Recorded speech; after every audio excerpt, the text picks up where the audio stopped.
time to watching our videos here in Cognitive Living Room. And we are living right now a very strange life in a quarantine, in a crisis where we are fighting an invisible enemy. And unfortunately, yesterday I got a news from one of my friends in New York fighting for his life. He's on a ventilator machine for 20 days right now, and I hope he still will have a chance to come out from that ventilator, but his chances are very, very low. And because of this crisis life, what we're having right now, it's very important to work with our health and with our immune system. And so today we invited our guest, Mina Izad, who is a yoga instructor, and she has two studios, one in Moore Park and one in Simi Valley. And welcome, Mina, and introduce yourself and tell us something about you. Hi, everyone. So some of you are in the community of Moore Park, probably know me for the past 12 years. I've had my yoga studio in Moore Park, and in the last year in Simi Valley, I well, the story of my yoga practice goes long time ago. In my early 20s, maybe when I was 21 or 2, going to UCLA, my English teachers were practicing yoga at the time and following this guru, Swami Satchidananda, who's no longer with us. And I was just kind of curious and interested, and so I got involved and got into their circle. They practiced out of a home in Hollywood, basically mostly chanting and meditation. But as in any other 21-year-old or so, I was some sort of a phase that I went in and out. And once I moved on and to kind of lost touch with my English teachers, I kind of drifted out of the practice as well. And since I was very physically active, I didn't find yoga back until my body started talking to me. Physical pain in the hips and knees and etc. So I started to look into finding how to teach yoga, and then so to heal my body first more than anything, and then learn how to teach it, and the rest is history. So that's what it is. Can't hear you, Attila. Can you hear me now? Can't hear you. Okay, so I want to ask you about the history of yoga and where is yoga came from, and how long this art form of training existed, and what are the benefits of practicing yoga? Well, as far as the history, well, originated from India, and then there is, from some say 8,000 years ago, some say 5,000 years ago. That's basically where the philosophy began. It's somewhat got to the United States, contrary to belief of some people that think it was in the 1960s, but it started here initially in the 1800s. But that's sort of a very, probably a small group of people knew about it or practiced it. But one of the famous yogis at the time, Paramahansa Yogananda, which I always have a hard time saying his name. He actually came into the U.S. in the 1800s or early 1900s. But in U.S., it's usually sort of picked up in the 60s with the crave of people towards spiritualism and meditation. Beatles were part of that genre that started that whole scene, and the hippie era and all that. So that's where it started in US. What can you tell to, if And then, somebody wants to join your studio, what can you tell to those people how they can benefit? Or many people are scared to go to yoga because I heard people to saying that, they're gonna touch me, and I don't want people to get touched, or I don't want to do yoga because that's just posing and it doesn't really benefit me. So how can you clear up to that type of mentality, to explain to them why would they need to start yoga, how they can get their immune system and breathing system right now, especially in the quarantine when we are fighting this virus, make it stronger and conditioning them? well, it's that the practice has so many benefits, and I say that from my own experience.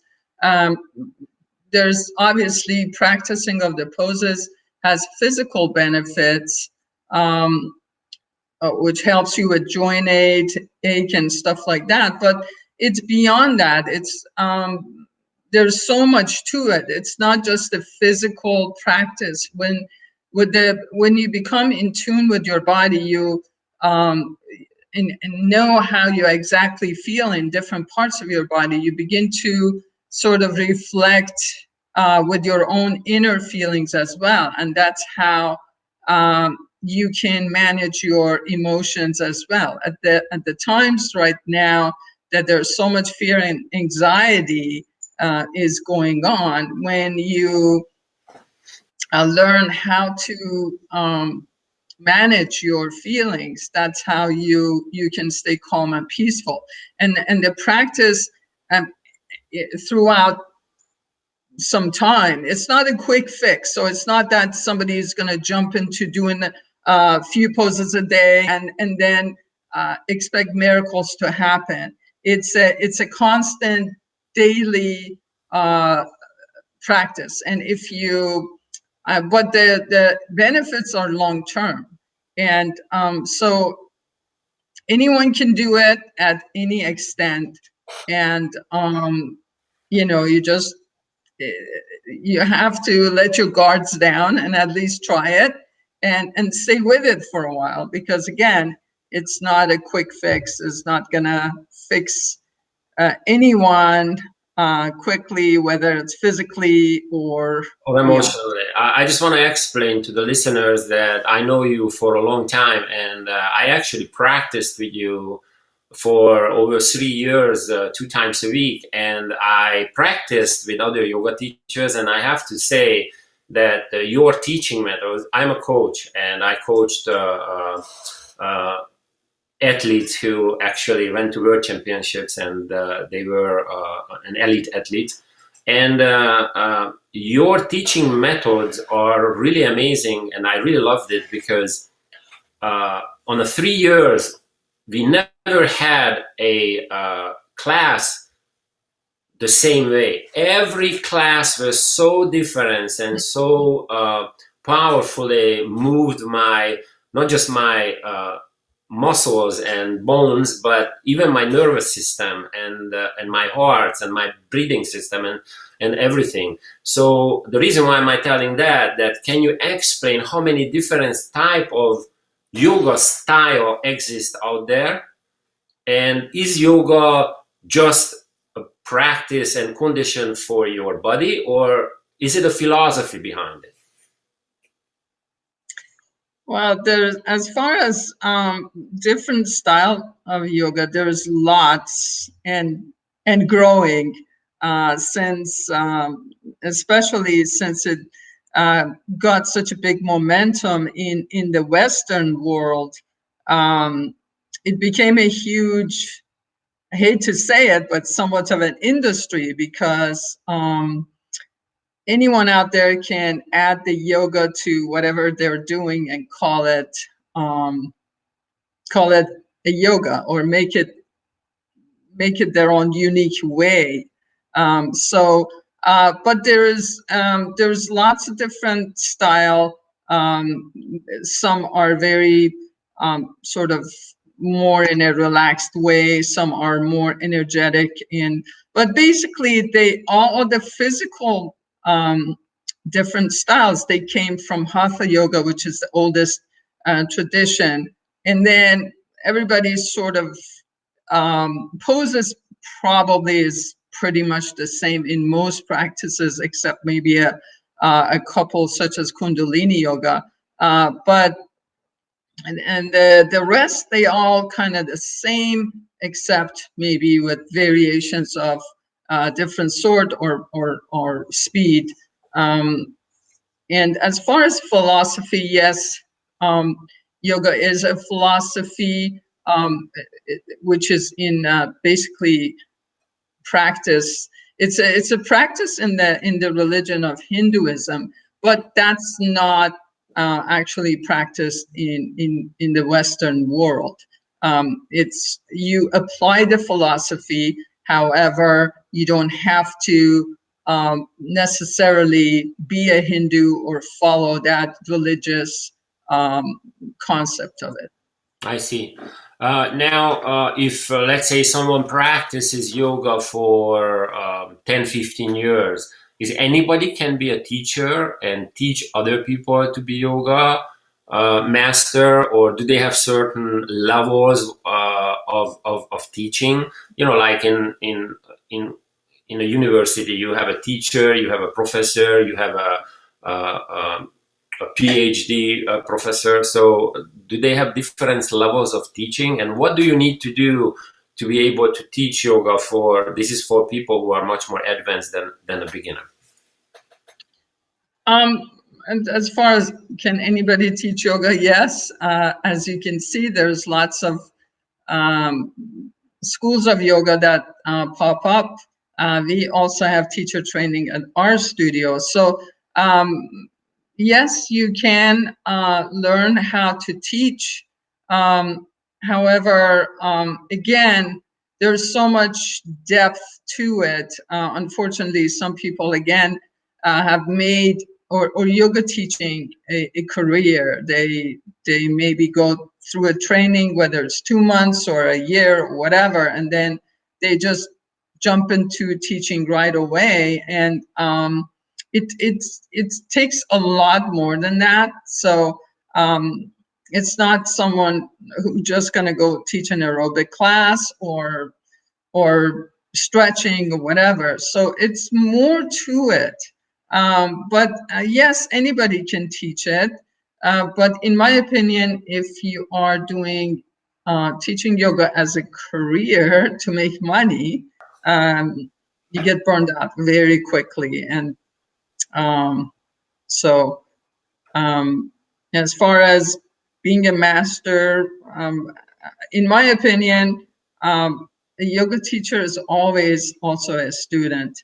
No matter how many, I probably have practiced on and off for over 30 years and been teaching for 23 or so. But I'm still a student. I'm still learning. Yeah, I'm not there. I'm not. It's not that I'm now the professor or will be one. I'm constantly learning. I understand. And I have a question about when people goes to class. Many people has a hard time to understand what to do or how to do it.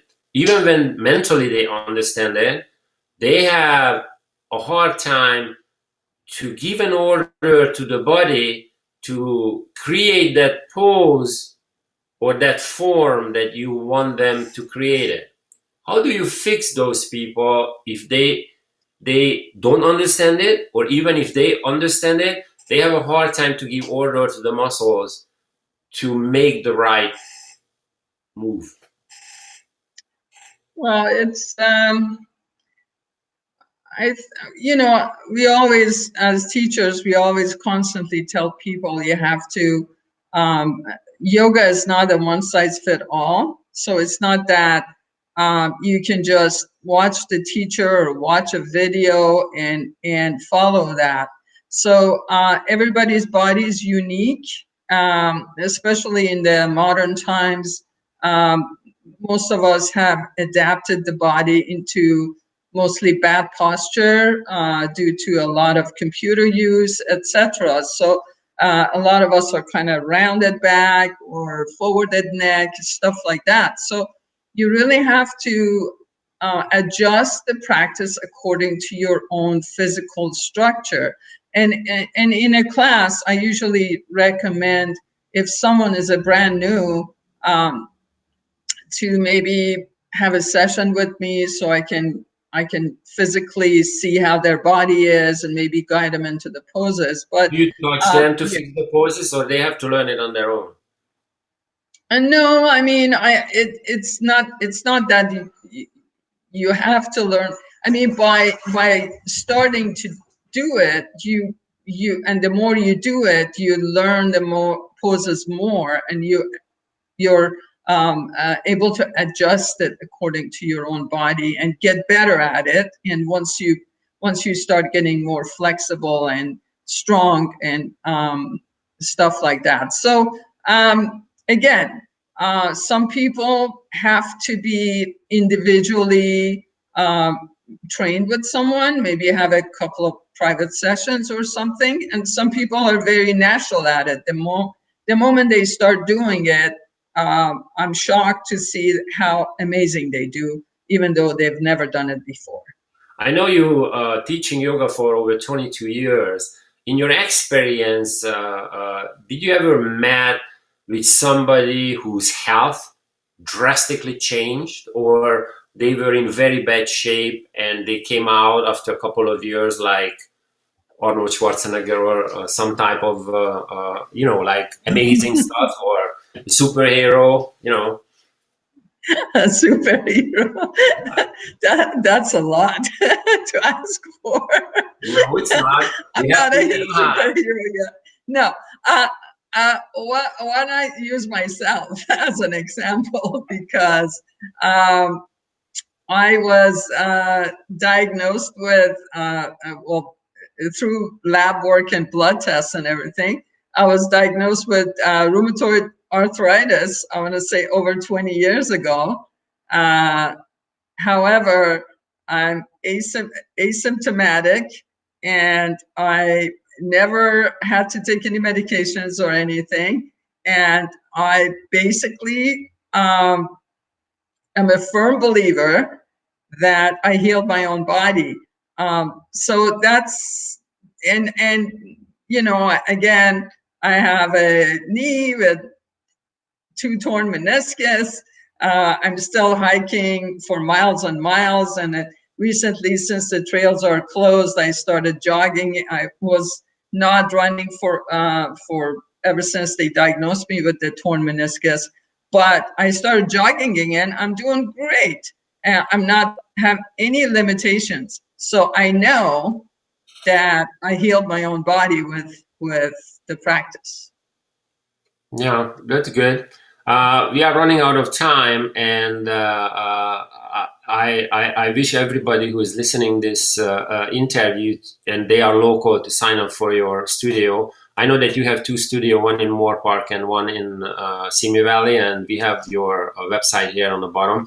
So if people have later, when the country reopens and want to go and practice yoga, I would strongly recommend that you guys try it with Mina.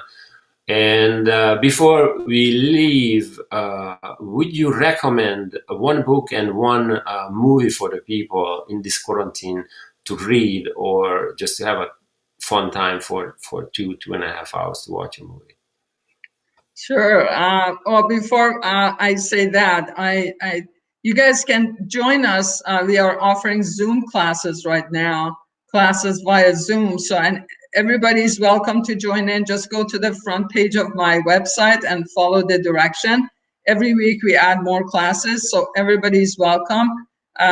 And as far as book, one of my most favorite books is, which is very inspirational, as well as the movie, is the autobiography of a yogi, which is, for some people, it's been a life-changing book once they read the book. Also, as far as movies, 1917, that was a movie that I saw recently. And again, it was a true proof of human resilience and endurance and all that. And I think that's so is a great inspirational movie to watch these days, and see how humans can survive such atrocities or such challenges and overcome. That's in the DNA of human beings, and we've been through this many times, and we have come over it. So I inspire everybody to just go with the flow, and we're gonna get over this. Thank you for the interview. I really appreciate it, and we hope you be safe and just take care of yourself in this quarantine. And very soon we can go and join you in your yoga class. And for the rest of you guys, strength and honor. I'm Spartacus, and we are out. Thank you, Attila, and check Attila with all of the other goodies on his site. Cognitive Living Room. Thank you. Okay. Bye. Thank you.